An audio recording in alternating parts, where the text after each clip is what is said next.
Today, let's figure out why the Cleveland Browns would have been golden had they just let Mayfield bake instead of signing a mega deal with Deshaun Watson. It's time to ask, what the if? We now know in springtime of 2022, the Browns decided on purpose to give Deshaun Watson $230 guaranteed US dollars after they punted the 2018 first overall pick, Baker Mayfield, who among his other accomplishments broke the rookie record for touchdown passes, broke the Browns' 19-game losing streak, and beat the Steelers in a playoff game, the Pittsburgh Steelers. And it was in Pittsburgh. So in other words, in an effort to wash off the stink of being the Cleveland Browns, the Browns did the Brownsiest Browns move in the history of the Browns. But again, what if the Haslam, Barry, Stefanski brain trust had just rolled with Baker in 2022 and beyond? Long story short, they would have been better off. After all, the best stretch they've had with Watson was when Watson got hurt in 23 and replaced by a guy they found at a gas station in Baltimore.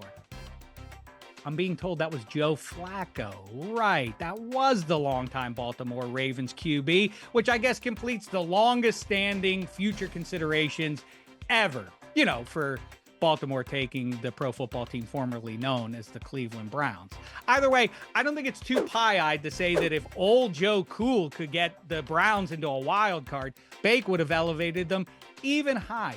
After all, Mayfield threw 23 touchdown passes and for over 4,000 yards on a division winner down in Tampa. So if he approximates that performance in Cleveland, the Browns would have won the division. But Dave, in 2023, the Baltimore Ravens beat the Browns by 2 games. That's true, but we can flip one result. Week 2, fourth quarter, Deshaun Watson fumbles the game away.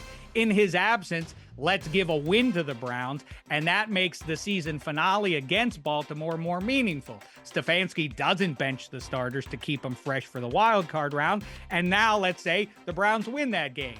Voila, a division championship. But Dave, even if Watson is mediocre or downright atrocious, that doesn't turn Bake into Joe Montana. True, but by keeping Bake, they also keep all those draft picks that they sent down to Houston. And today, those picks would be people who play football, to wit. In 2022, the Texans turned that first into A&M guard Kenyon Green, but Georgia's half-man, half-moose Jordan Davis was also there for the taking, as was Irish safety Kyle Hamilton.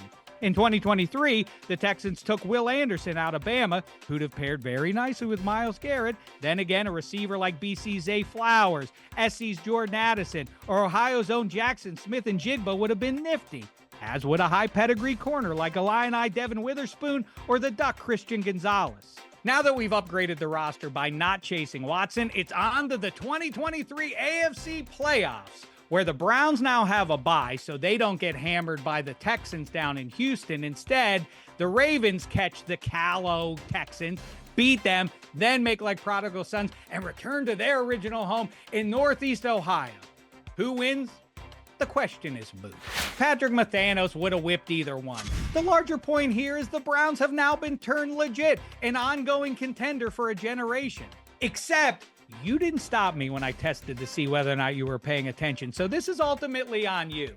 Remember when I said it's reasonable to assume the Browns would have drafted one of these studs? LOL, obviously the Browns wouldn't have taken one of those guys. They would have Brownsed it up. So, 19 years after they failed to take the Ohio product, Ben Roethlisberger, and still unsure that they absolutely have it right with Baker QB, they used their 2022 first-round pick on Pitt product, Kenny Pickett. Lake Erie or otherwise, water always finds its level.